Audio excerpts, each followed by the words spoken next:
I'm Jennifer Maddox. I'm a licensed clinical social worker. I like to and have a private practice here in Cherry Creek.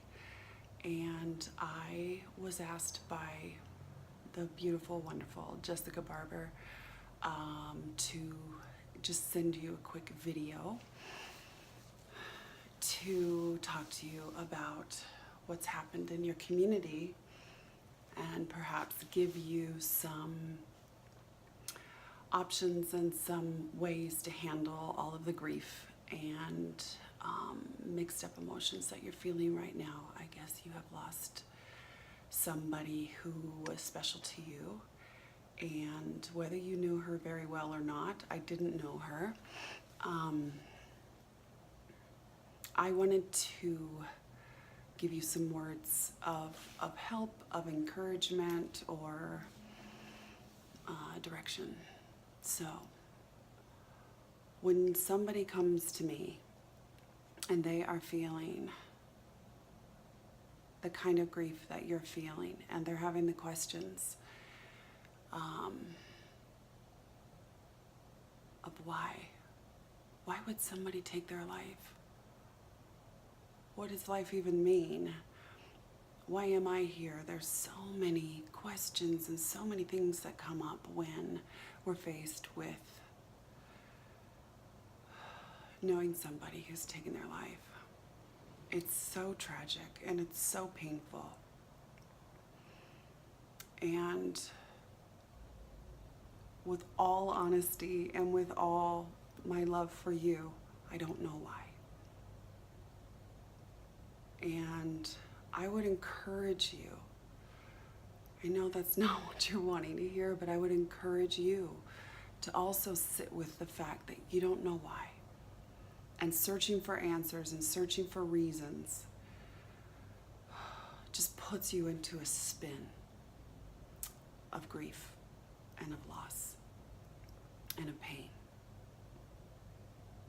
And so I would invite you to sit today for a minute. Close your eyes. Take a deep breath in. Breathe out. And sit with the experience of not knowing why, of not understanding.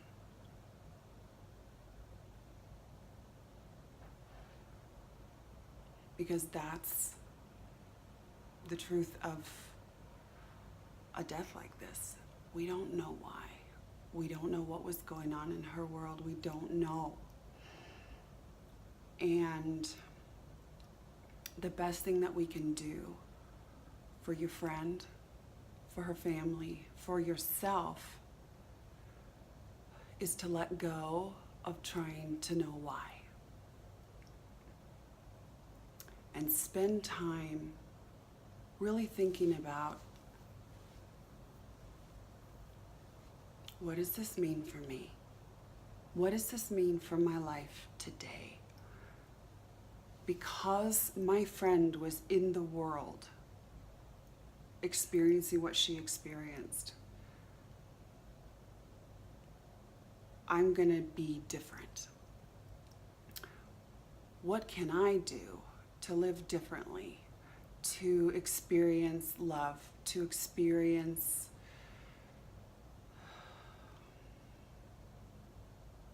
peace and understanding that she wasn't able to experience?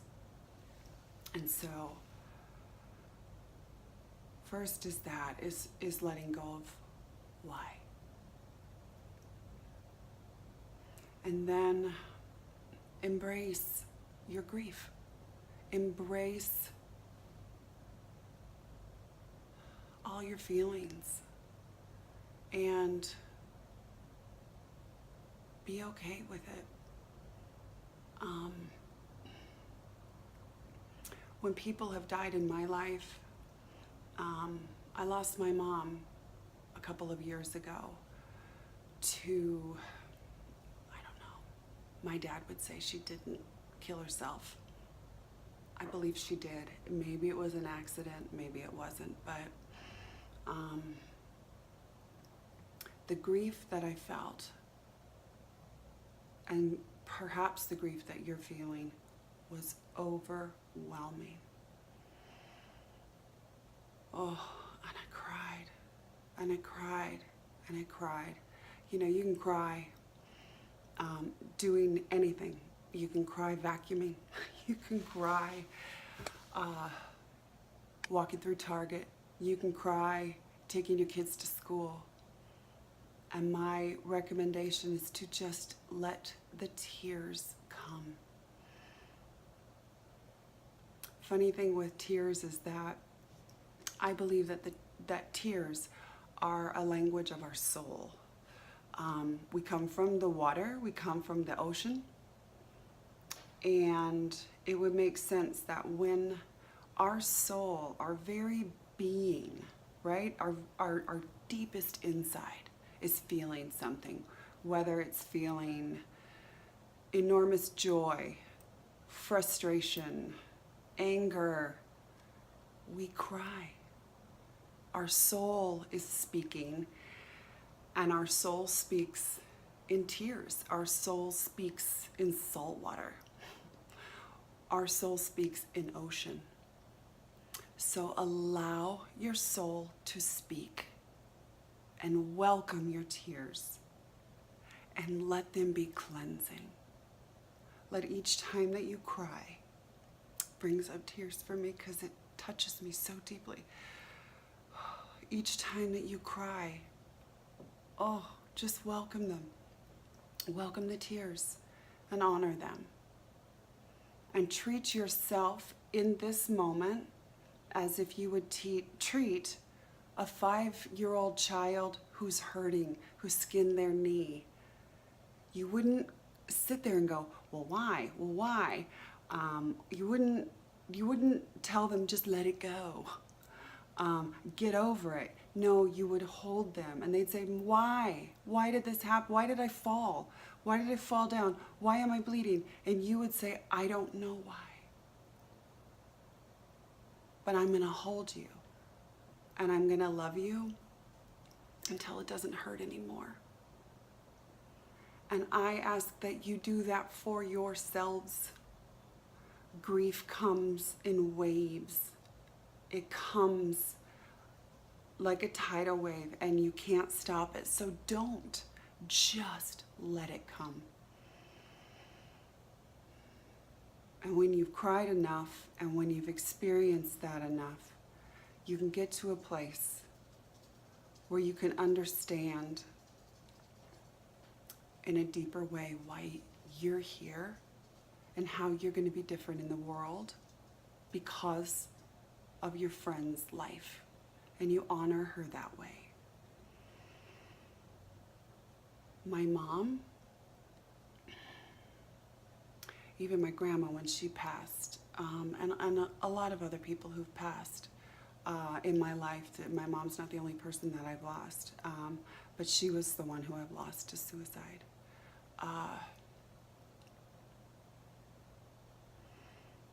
You think, okay, what is her life? What did her life mean to me? What is her life about? And interestingly enough, well, let me use my grandma as an example. My grandma was a sweet little lady who was scared of everything. She never left her town of Burbank in her later years. And her life for me reminded me that I don't want to live in fear. And so that's sort of like this anti-reason, but I know that that's why she was here and that's what she taught me. My mom also had so much pain. She had so much beauty too, and she had so much joy in her life. And her life, the way that I honor it, is by seeking out joy, seeking out the things that she just felt like she couldn't. For whatever reason, the demons inside of her her own experiences and her own pain did not allow her to fully experience that joy in her life, and she lived with a lot of sadness. She lived with a lot of physical pain. She lived with a lot of anger. And because of her life, I'm not going to do that. I'm going to live out joy. I'm going to live out bravery. Oh, even when it's fucking scary. And I'm going to do that because my mom was alive, because my grandma was alive. And I would ask that you think about the relationship that you had with your friend. And think about what her life can teach you.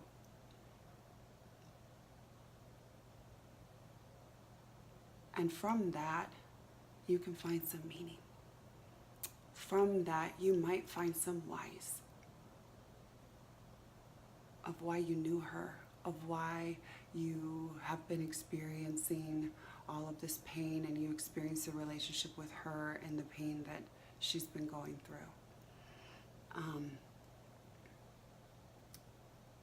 We all heal in our own time. Don't you let anybody tell you get over it, or now, you know, it was meant to be, or we don't know why, and we don't have to get over it. But what we do have to do is love ourselves every day and look for that love in our relationships that we have with each other.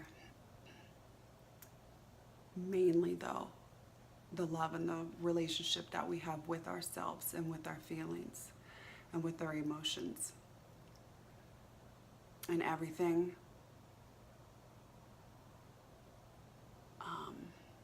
that we feel is okay. Everything you're feeling is okay. Angry, sad. You know, with my mom, the hardest thing for me was understanding. I felt some relief. And so I had to find peace with that. I felt relief because she was no longer in pain. And I had to figure that out, you know. But now I love that part, that experience. I don't know if that makes sense. Reach out to people. There are hotlines. There's a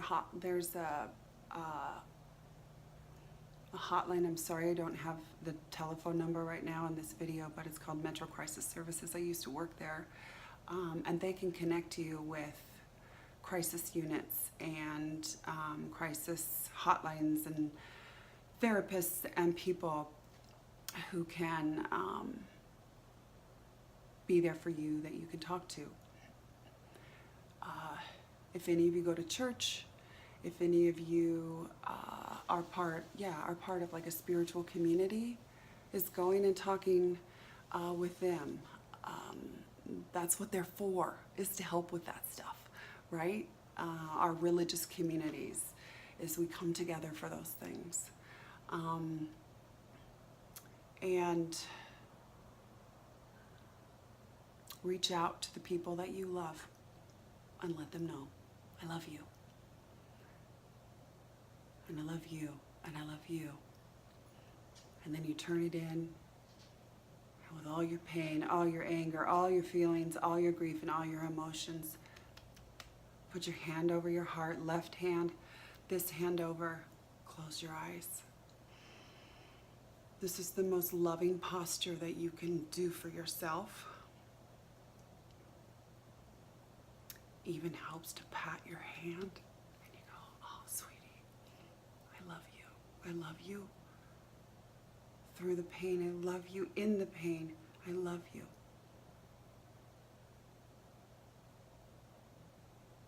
And then look at your own life with honesty and with love and say, what can I do differently starting today? Because my friend was alive. thing I can say for you. I'm so sorry for your pain and your loss. Turn it into something that you can live through, that you can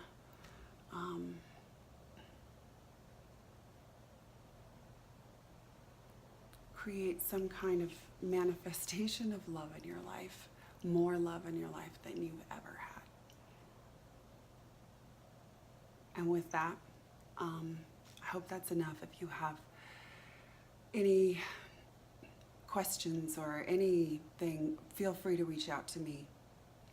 JenniferDMaddox.com. You can go to my website and you can reach out to me, or you can reach out to other people. You don't have to call me, but call the people who you feel can hold you and honor your pain and just be there with you. So even though I don't know you, and even though I didn't know your friend, know that I am sitting here and I'm honoring your tears, and I'm honoring your pain, and I'm honoring your grief and your fear. I honor your anger.